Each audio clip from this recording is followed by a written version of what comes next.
In sports, if you want to be the best, there are no off days. That winter chill here in Florida is in full effect. That's why I'm wearing a sweater, Chris Cato. It was in the 60s this morning, so what does Florida winter look like? It's like maybe a sweatshirt, light sweatshirt, flip-flops. That is a Florida winter for you. I almost wore socks today. I thought about it. Yeah. Well, not that chilly. I mean, it's basically spring up north, but with Christmas lights and pumpkin spice. That's the only difference. It's a beautiful spot to be. Yeah, we got some poinsettias hanging around, too. Yeah. We got a big show. Welcome into the Nod Pod, No Off Days podcast. Let's welcome in Brian King, our producer. BK, temps have plummeted, but we have a polar bear on the program, from what I understand. Is that right? That is correct. Okay. So excited to have Pete Alonso joining us today. Wow. Man, the I'm excited about quality this. of our guests are really ramping That's a up. big one. That is. Yeah. Good get, Brian. That was not me. That was a lot of Scott Smith doing that. Well, I'm not going to compliment Scott. Good get, Brian. Thanks. Thanks, Cato.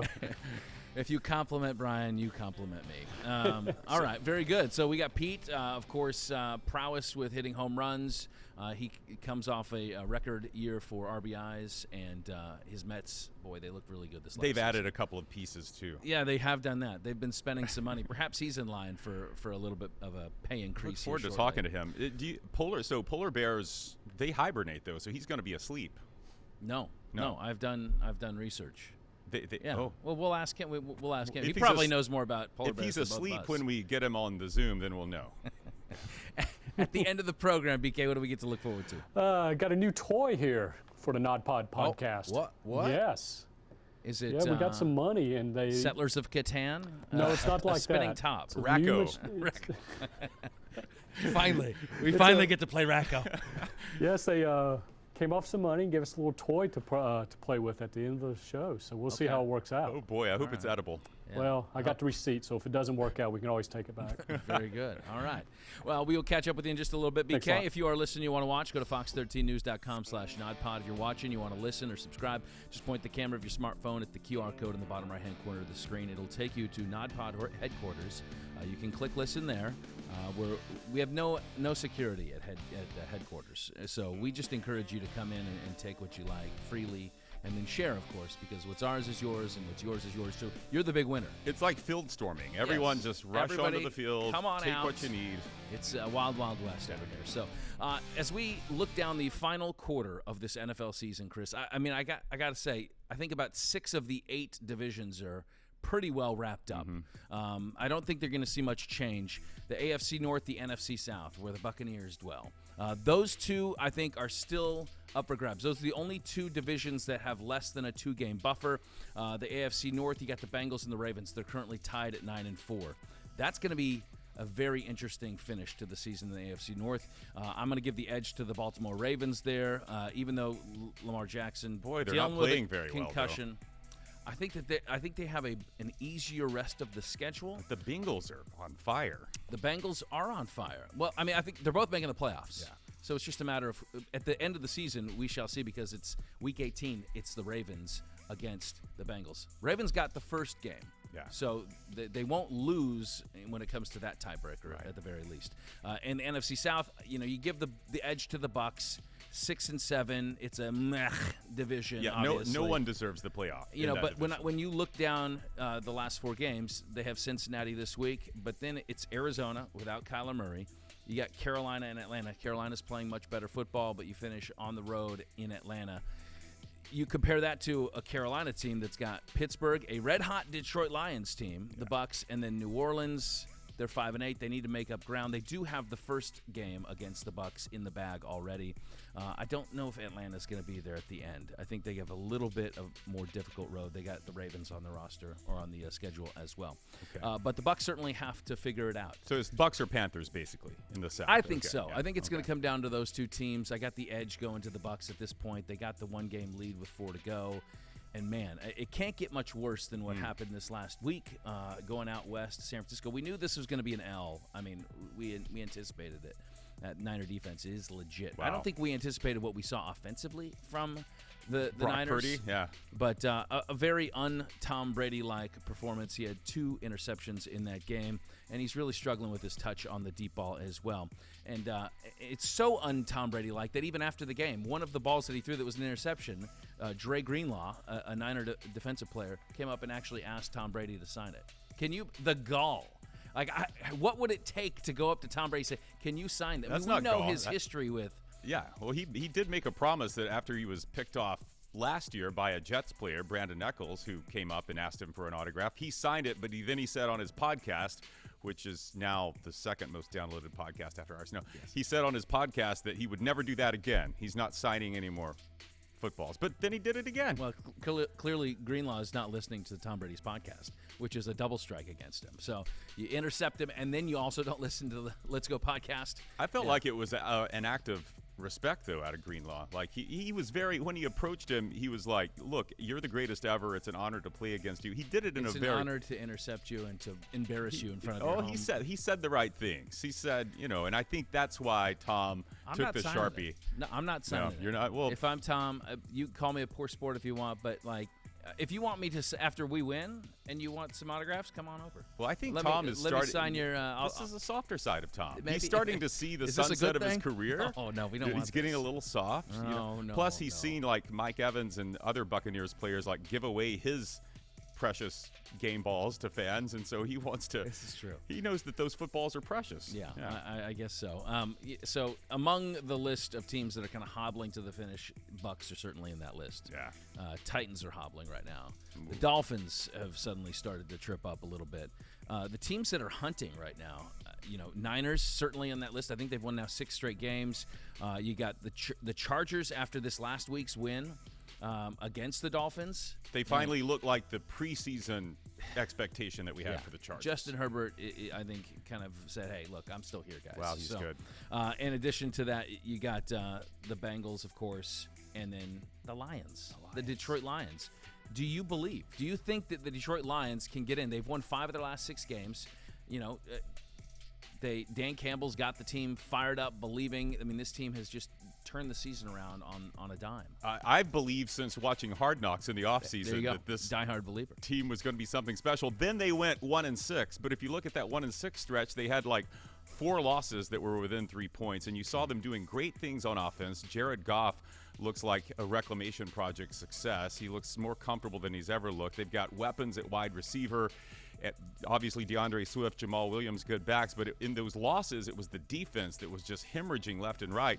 But something changed in the last – they've won, 5 of their last 6. Something changed with the defense. I don't know if they simplified it. There's been a little bit of a dip in quality of opponent, so that has helped. But obviously, you're seeing a better version of them. And the rest of the way, their schedule's not really that difficult either. They got 4 games to go.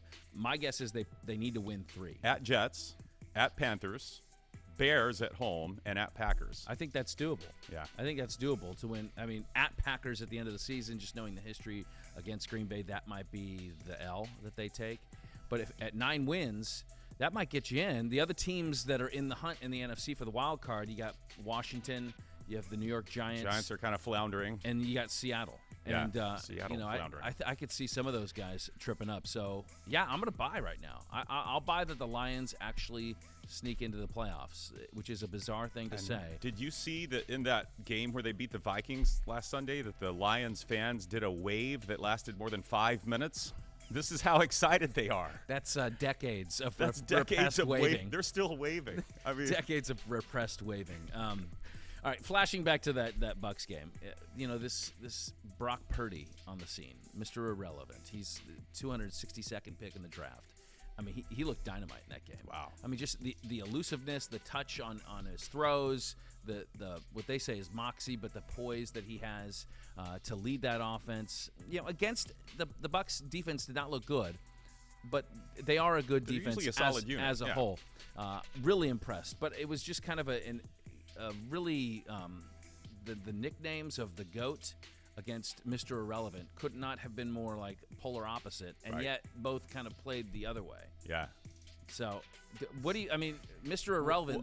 That nickname probably needs to change for Brock Purdy. I was going to ask. Do you think that's not something they call him around the locker room now, right? Hey, irrelevant. Because the Bucks have a Mr. Irrelevant on their roster, right? Ryan Suckup was Mr. Irrelevant. He was the last. Is that right? Yeah, he was the last player taken in a draft. But that name isn't like you're not stuck with that name, are you? That's not passed you're along. You're not stuck with it, but in your rookie year, that's You kind are. of going to be your label.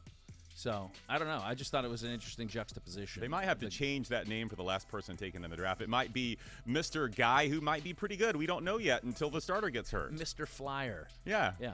Well, that's typically what it is. And sometimes these guys, it works out. So, and Brock Purdy might be off to a great start to his career, but he needs to get a new nickname. And so that kind of got me thinking of nicknames and the best nicknames in sports. Well, where are you at with this? I know that you're prepared. Well, GOAT is good, but there's a GOAT in like every sport, right? So your GOAT of golf is Tiger Woods. Your GOAT. I don't. Okay, you so think there's I only- don't know that it's as clear in every sport. Okay. I mean, there's always a debate, right? Yeah, so- in hoops, it's Jordan. You got Jordan, Kareem, and No, it's LeBron. Jordan. That's pretty. Okay, so let's just go with no. nicknames. There's an age-old debate, and even Kobe gets into that conversation. He could too. be a GOAT. Okay, there are multiple GOATs. Maybe GOAT's not a good example of one singular nickname. I think the best nicknames in sports, Jordan, Air Jordan. Like, how good is that? Like, the iconic. guy is named after the after substance shoes. that he flies. He's named after shoes. That's incredible. Yes, that's where they got the Yeah. shoe. No, he's named after the substance he flies through. NBA has a bunch of them. Dr. J. Yeah, that's great. Pistol Pete. Everyone Pistol knows who Pistol Pete, Pete yeah. is. Now more modern, Ice Trey. Ice Trey is one of the coolest nicknames you could That is have pretty for good. Trey Young. Clever. That's good. Yeah. I like it. Sticking in hoops, I think the best basketball nickname that I can recall is Round Mound of Rebound. Of course. That's a good one. Charles Barkley. Yeah, that's So really a little bit of a slap in the face, but the other, he also has two nicknames. It's Sir Charles as well. So in baseball, you got the Say Hey Kid, Willie Mays. Yeah. That's fantastic. Shoeless Joe. Shoeless Joe. Yeah, I mean that's a nickname that's kind of been dragged through the mud a little bit, but one of the best baseball players of all time. The Fridge, William Perry. Yeah. That's that's part of a that great one. classic Bears team. I got a NASCAR one for you. Give me one. And maybe Brian would know this one. Awesome Bill from Dawsonville, Bill Elliott. That's a really good That one. is, yeah. Yeah. That comprehensive. What is the most recognizable NASCAR nickname, the most famous of all time, would you say? Well, it's got to be the King, probably. Oh, I forgot about that one. I was going to go with the Intimidator. That's too. a really good name. That's 1A, 1B, probably. BK, do you have a thought on that? Which one? Oh, it's got to be the King. Yeah, I think so too. Yeah. Okay, I thought that was Elvis. 1A. There's multiple kings. Who was too. was the king? No, don't tell me. It's petty. Yeah. Okay. It's petty of me not to know. I like you know what my favorite sports nickname of all time is? I don't know why, but I was a big baseball card collector in the 80s. Yeah. Back when I was 2. No, I was a little older than that. Oil Can Boyd. I just loved Dennis Oil Can Boyd. I didn't know why they called him that, and so now that I know why I call him that, I think I like it better. Why do they call him that? Grew up in Meridian, Mississippi, Scott, where as youth, that was their code name for beer. When the youth would want to get a beer, let's go get a can of oil. There you go. Yeah, I like So, that. yeah. That's good. The Microwave. Remember Vinnie Johnson? Played with the Pistons, the Bad Boys? I do. That's a good name. Yeah, he could heat up in an instant. Bad nicknames.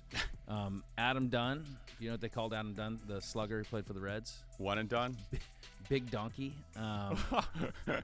Mark Sanchez. Who was he? Butt fumble. Well, that wasn't his nickname. These are good. The Sanchez. Oh, they called him that was a bad nickname. Yeah, bad nickname. You know, boxing has some of the best nicknames. Who you got? Well, my favorite one's Bone Crusher Smith. James Bone Crusher Smith. Does anything sound more appropriate? Yeah, no, and that's plus, intimidating. he's a Smith, so as you know, they don't have the most. You got to have a nickname. It's my grandpa, Yeah. actually. Butterbean. There Ash, Butterbean Ash. I don't even know his first name. His It's just nickname. Butterbean. Butter and then Bean, I believe, is his last name. All right. Okay, Chris, we got to move along here because this thing kind of crossed my path here on Twitter. It is the top 25 head coaches with the most and the least swagger. We have a swagger list. Cue the swagger list music. Do you know what swagger even is? Loosely defined. Okay, if you would say the number one coach in college football was swagger, who would you put number one? Well, right now, and I'm assuming this is why this list came out, it's primetime. It's Deion, right? Deion Sanders. Yeah. Now, who would you give number two to? Well, I'm biased, but I would say Nick Saban. I mean, Let's see. Nick Saban is number 5 on this list of most swagger. I think he was slided a little bit. yes, But it's one of his understudies, so you're in the coaching tree. one of his understudies. Lane Kiffin. Yeah. He's the one that actually retweeted. You know what? He's got great Twitter swagger, but in person, he's super boring. Well, I hear that. I mean, I think he's actually pretty humorous in person as well. That's what everybody says about him. Everyone said, okay, we're talking to different people. I hear he's least swagger. Least swagger. In We'll coaching. we'll stay in the SEC for this one. Oh. Jeez. Oh. Least swagger. Oh, I know. Brian Kelly. Dorky. Dorky is all get out. I'll never forget him dancing with those recruits in the video, he was doing kind of the grease thing, and he's like swirling around these 5-star players, and so it was bad. Oh, and then he does bad. the introduction speech at the basketball game and puts on the Southern accent. Does that add to his swag? If he would have pulled it off, maybe. Yeah. But everybody saw through it immediately. All right. So now, what is we don't have a list, but we can make our own list. NFL. Coaches with the most swagger. Most swagger. So swagger's like a cool confidence. Like it's not necessarily means. To not me, it's like most accomplished. Right, but there's a combination of the two. Right. I think my number one is probably Sean McVay. Right, he's my number yeah, one too. he's got the cool hair. He's kind of buff. He's got the Campbell Soup commercials. He's got a Super Bowl ring. He can do that thing where he remembers the play that he called 12 years ago. Yeah. You know, number two for me is Mike Tomlin. Like you don't get much more swaggy than Mike Tomlin. We're on the same page so far. Okay, let's see if we can make it 3 in a row. Andy Reid.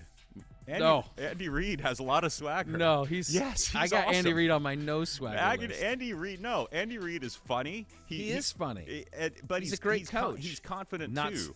He's not swagger. Remember in the pandemic year when he wore that the face shield? Like that took swagger to pull that off. No. Yes, he is swaggy. You don't know what swagger means. He is dripping with swag. No. He draws. Kyle Shanahan is my number 3. He's got way more swag. And Kyle Shanahan for sure. Yeah. Okay, he seems vanilla to me. And I even got but it's I don't know. He's kind of got the flat brim look. He's kind of cool, calm, collected. He's a great play caller, and his team's winning. I don't know. John Harbaugh, actually, I have as on my swagger opposite list. of his brother. I don't consider Jim. No, Jim's. In fact, let me see. Is Jim on the non-swagger list? He should be with Jim his khaki Harbaugh pants and his weird sayings. He is on the. He's 10th in swagger. Well, he should be 10th in swagger. Lower than that. But yeah, I think John Harbaugh has swagger. Swagger? No swagger. Can I say one more swagger? Because we mentioned the Lions, Dan Campbell. That dude's got swagger. I don't know. You don't think know so? if he's got.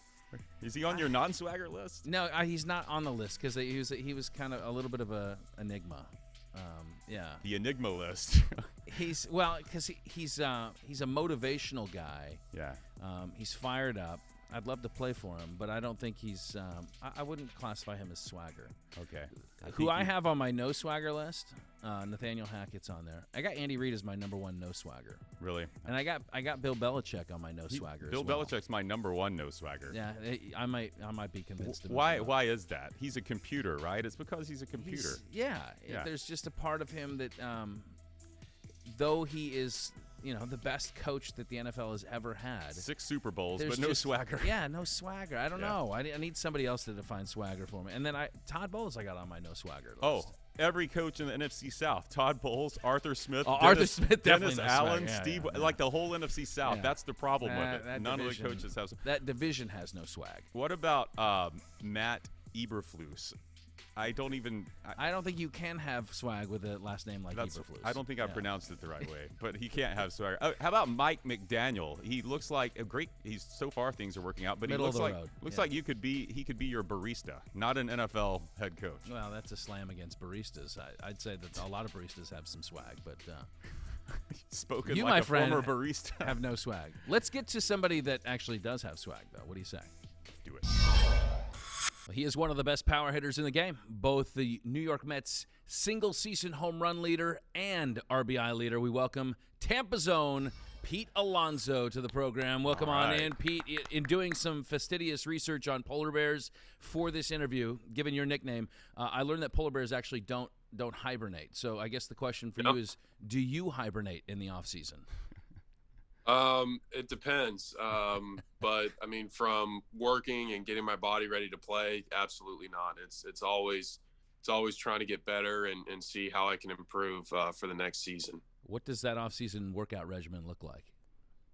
So typically I take 2 to 3 weeks just to recover from playing 180 something games, including spring training. But typically after that, it's just conditioning and weight training all the way through the holidays. And then as soon as January hits, you start to blend in the baseball work with conditioning and strength work. So fielding, throwing, hitting, all that starts in January, but pretty much everything body wise and health wise, that pretty much never stops. I'm curious what the best mashing dingers workout is. Yeah. Is there a good mashing dingers workout? Yeah, I think for me, I think one of the best things to do is definitely some deadlifts, because you have to hold on to the bar, and especially if you're strong, you have to hold the weight with your hands, engage the core, and then obviously lift with your legs. So it's basically a whole body workout. I think deadlifting is probably one of the most beneficial exercises if done properly. How much can you deadlift? Have you maxed out recently? I try not to, because if you max out, that's when you get in the danger zone with like pulling a muscle or doing something bad to the ligaments. But like typically, like my max for like 4 is like, I think like 450. Like I can do that like in the last set for 4. But I mean, it's not like I'm trying to just throw it all, everything I can on there and just do one. Because like for me, my job isn't to be like lift the most weight. My job is to try and be healthy for 180 something games. A pound for every foot of distance you want on your home run ball, I think. Sounds like the rule. That's not bad. Yeah, that's not a bad way to put it. It's working out well, man. You've been a phenomenon since entering the majors, 2-time home run derby champion, and just a celebrity now back in your hometown of Tampa. We're not going to give out your exact location during this interview, but it looks like you're somewhere in sunny Florida. When you come back to Tampa, Yes. are you mobbed by people? Are you recognized? Oh, sure. Does that happen now? No, really? No, so Tampa, like, because I grew up there and there's a lot of people that knew me like growing up. So New York is more like where you have that aspect of I'm the first baseman of the New York Mets when I'm in New York and during the baseball season. But when I'm home, like I'm just Pete. Like I'm the guy that went to Plant High School. I'm the guy that everyone like kind of grew up with, or if older, it's like, okay, like I watched him grow up. So it's like, for me, I'm just another guy pretty much in Tampa. And for me, it's home because it's people I grew up with and people that know me, you know?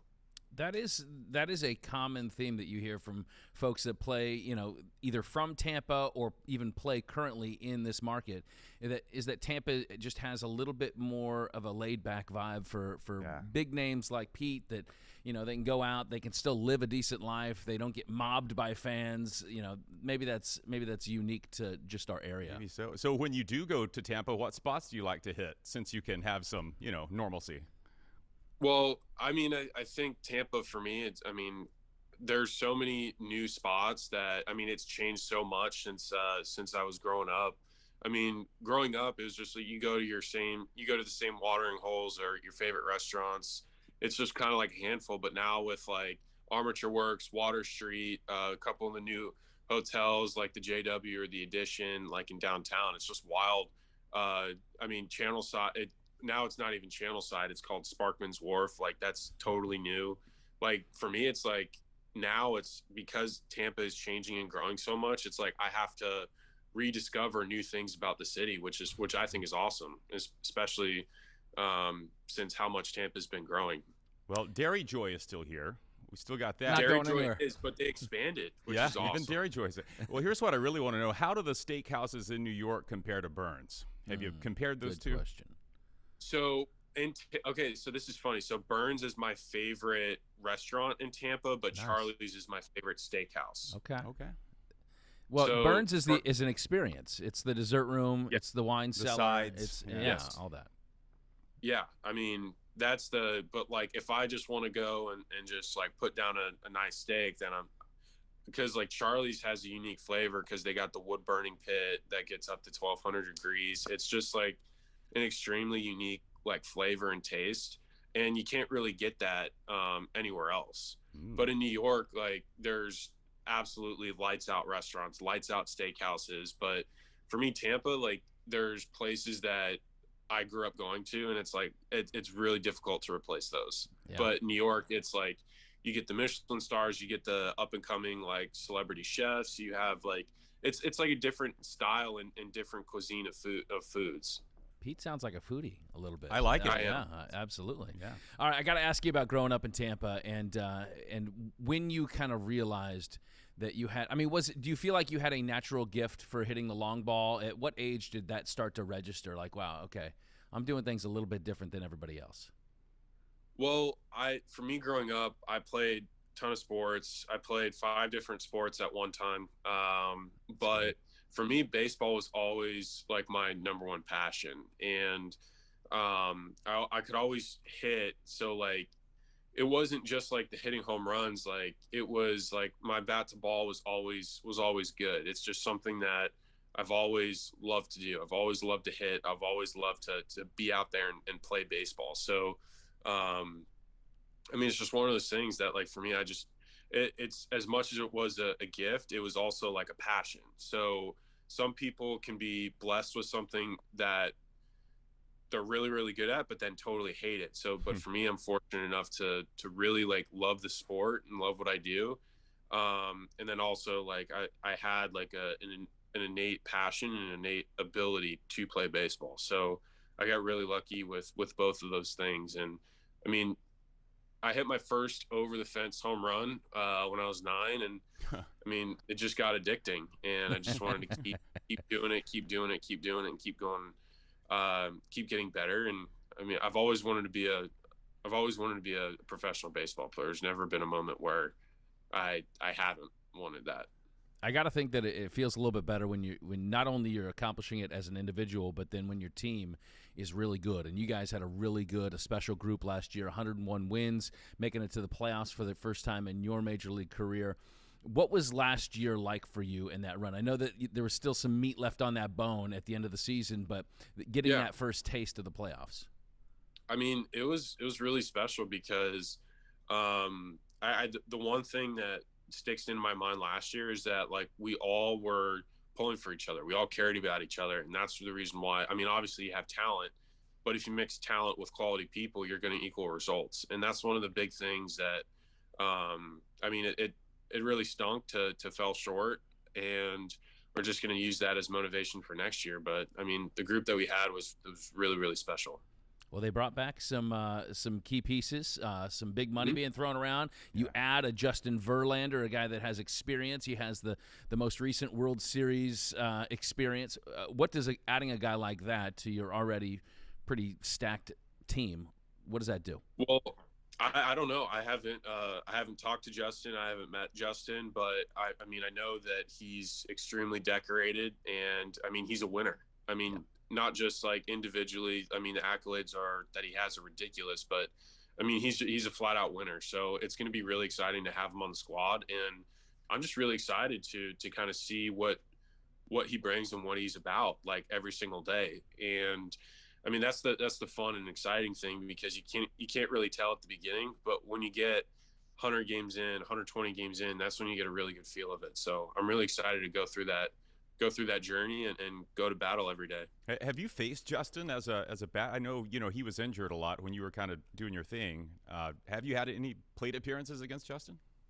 Not in the actual season, because the American League, and actually, yeah, I think I faced him twice this year. I mean, didn't go as planned. I mean, I think I like fouled out and then lined out or something like that. But like, it wasn't anything. I mean, my results weren't really anything to write home about. But I mean, he pitched really well that day against us, like really, really well. Is there a pitcher that you find, especially, and you've had success against a lot of them, but is there one or two that you find especially difficult that you kind of have to, psych yourself up for going up against? Well, I wouldn't say psych myself up, but like, there's certain guys that just have an extremely unique look. Like, for example, Josh Hader, closer for the Brewers. Like, his stuff is just, or not, he's not with the Brewers anymore. He's with the Padres, excuse me. He got traded over. But his stuff is just different. His release point's funky, his wind-up's funky, and I mean the ball explodes out of his hands. So there's certain guys where it's like if it's just different and a new look that you haven't seen before, you really gotta. And video doesn't tell the whole story. It's one thing you got to learn. It's trial by fire, and you got to learn from failures. And then if you succeed, then you got to do what you can to fight like hell to stay where you are. You, along with everybody else, watched this the offseason Aaron Judge sweepstakes. He lands a pretty hefty contract with the New York Yankees. I got to think that, as you kind of look down the road a little bit, this makes you feel good about what's in your future too, right? Yeah, but again, like he earned every bit of it. I mean, he was the best player in the world in his platform year, and I mean he had an opportunity to sign a contract at the beginning of the year, but like he bet on himself and then won, and that's really, really cool because what a lot of people don't realize is that as athletes or just people in general, like. With businesses and such, like you have to bet on yourself. You don't get anywhere in life without having confidence and betting on yourself and not taking the easy way out. And he faced his challenge and he conquered it, which is incredible. And I mean, it's admirable. And I mean, he really had an amazing season. So, I mean, I'm happy for him, and how that affects me is like, listen, I gotta, as much as like me and him are compared because we're like power hitters in the New York market. It's like I have to have like 2 excellent seasons, and ultimately, like I want to win a championship. I mean, that's first and foremost. So I just want to prepare myself the best I can to help my team climb the mountain. Well, championship is first and foremost, but I know home runs are important to you. You've said, during the home run derby that you consider yourself the best power hitter in the game. So when you look at a number, you've already broken one Aaron Judge record, which was the record for most home runs by a rookie, 53. I know he's AL, you're NL, but when you look at that number he put up last year, 62, is that something that that you set your goals on? Is that achievable for you? I think that if I get the right if I get the right pitches and capitalize on it, then I mean, I think it could happen, but also again, I have to capitalize on pitches in my zone and not give in. And the reason why he hit so many homers is because he was so ridiculously disciplined and he didn't miss their mistakes. And in baseball, you only, especially if you're a power guy that hits for a decent amount of average, you don't really get a lot of those home run pitches or those drivable pitches. You got to make them count. He made him pay. And I feel like if I can be consistent, I mean, it's possible for sure. Yeah. Well, the celebs always like to come out in these for in New York and they show out. Obviously, we see them at the Yankee games, but the Mets. When I think Mets, I think the biggest celeb is Jerry Seinfeld. Do you have Jerry Seinfeld's cell phone number? Has he ever texted you? Have you ever exchanged messages with Seinfeld? Jerry is an unbelievable guy, and I will say that I have a pretty good relationship with Jerry, which is awesome. I mean, he's a great dude, and I mean, I will say that he's a really awesome guy, really cool dude, and I'm really happy to have a good relationship with him. That's all I'm going to say. Okay. I think what he's telling us is he and Jerry are yada yada yada. Text. Yes, yeah, exactly. Basically. That's what. Yeah. All right. I got to ask you about the big event that's coming back to Tampa here. Battle for the Bay. The Alonso Foundation is putting it on January 14th at Plant High School. You and your wife Haley are hosting this home run derby that sounds amazing for youth baseball players and softball players, and you're bringing in some friends. Other than what I've already explained, give us an idea of what to expect in the new year. So it's just going to be, I mean, we're hoping to just have a just super fun event. And what we want to do is we just want to be able to give back to the community. And the way that we're going to do that is we're going to have a home run derby, a youth home run derby for both baseball and softball. And basically the whole idea is just to inspire kids just to get out there and play and just get out there, because for me, baseball has really blessed me. I mean, yes, I'm a big leaguer, but some of the best memories I have are when I was younger, and some of the relationships that I was able to foster, like during Little League, during high school baseball, and during Legion ball. So during all of that, all of those times, it's not just playing the game. It's having good and positive relationships. It's having a goal and working towards something. And I feel like today, or today more now than ever, especially with how much everything is online and digital, we want to get kids, especially in the underprivileged areas, out there and playing. And this event is going to raise a ton of money. We're going to redo some fields that really need some love and care. Awesome. Because without having a good, safe field, I mean, the baseball or softball playing experience isn't really that fun, because A, it's not safe, and then B, if you don't have a good looking field, and it's like, okay, like no one really, it's like, it's a bad look on the sport, because it's like, if you don't take care of the field, then no one really cares to be out there. And I think that for me, baseball has helped me so much throughout my youth and development, not just develop physical baseball or sports skills. It helps you develop life skills. They help you deal with failure, work for something, better yourself in a positive way that teaches you. And the game can teach you life lessons. And that's what we want to kind of help. And that's the reason why we want to do this event, because this event is obviously going to be super fun and awesome. We're going to have a bunch of vendors out there. We're going to have food. We're going to have drinks, some great entertainment. I mean, me and a few other the local guys are going to be competing, or not really competing, but just having a fun little power showcase. But the whole purpose is just to give back to the Tampa area, because for me, it's near and dear to my heart. And without my experiences on the ball field and with teammates and with different people, I wouldn't be where I'm at today. So by raising money, and we want to be able to redo some fields that really need some love and help.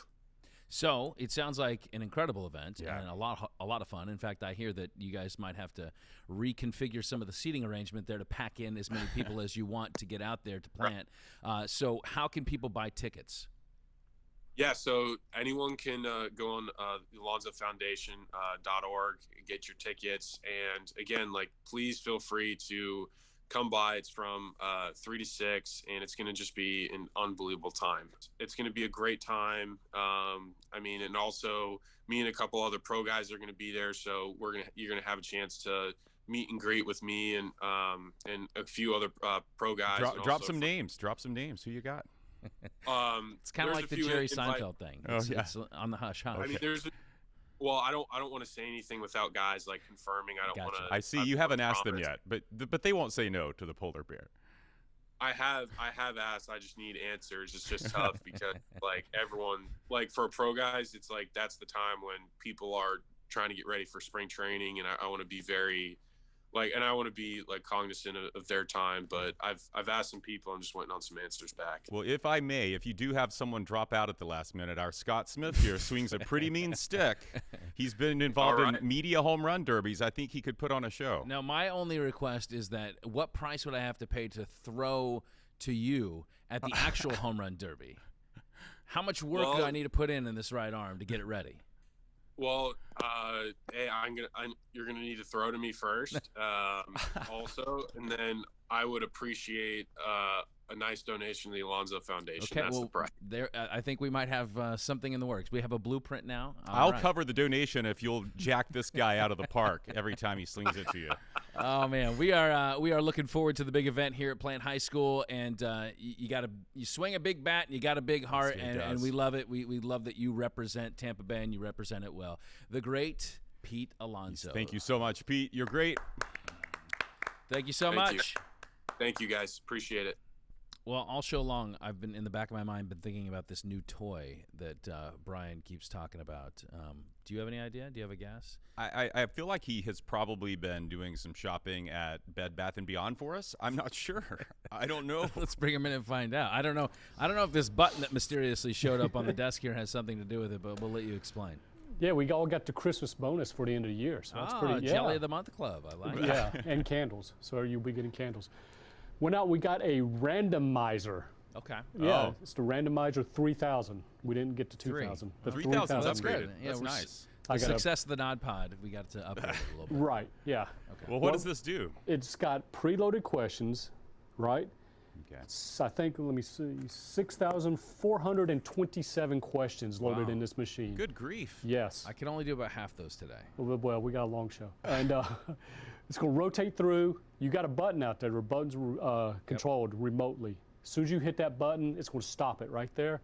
You two react to the question. Okay. Think that'll work? Yeah. Yes. Who do you want to go maybe. first? Who's got the button right now? Well, I'm holding it. But Okay, I can, then He we'll let always Scott has the go. button. but I'm only about 4 feet away from Chris. I can actually just hand it to him. All right, I'll start. Okay, Wheel we're of spinning the questions. questions Oh my right now. goodness. All right, ready? Boom. Wow, that worked. Would you rather be a star of a bad team or an average player on an elite team? Okay. Either one. Is this like professional? Can I ask clarifying questions? Yeah, it can or be do I have to? professional. Do I have to let it rip again? No. Is it professional? Professional, yeah. Well, I mean, if I'm the star of a bad team, then I'm probably making a little bit more money. Exactly. Look, I don't want to be selfish here, but I'm not about championships. I'm about retiring early. So I think I'm going to be the star on a bad team, and then I'll always have an excuse. Yeah. It's that guy's fault. Yep. Yeah. What about you? Oh, same. Give me the place I can make the most money. But then, just like many people do, once I have, I've made my generational wealth and taken care of my family and all the clinger-ons, then it will be win a championship. Yeah. But I'll probably be too old and nobody will want me at that point. You were the star on a bad team. You can still open restaurants and have a good life. So you don't need championships. Let her rip. Let's go. Let's go. Give us the Okay, next Cato, stuff. you're up next. Fire up the randomizer Random. and boom, right there. Okay. Would you rather watch a regular season game courtside or a Game 7 playoff game from the rafters? Wow, that's a good one. Regular season game. Well, it depends on the teams. It's not even close to me. Why are you What do you thinking mean? of this? Games. I would say Game 7 from the Raptors. Yeah, of course. Come on. Well, I was thinking of all these variables, right? Like, am I courtside when this is, a really great matchup? And I probably think about this stuff too much. Yeah. Here, take this button back. All right, let's randomize it again. Yeah, no, you want to be in the playoffs. The games that matter. Oh, I hear it now. Boom.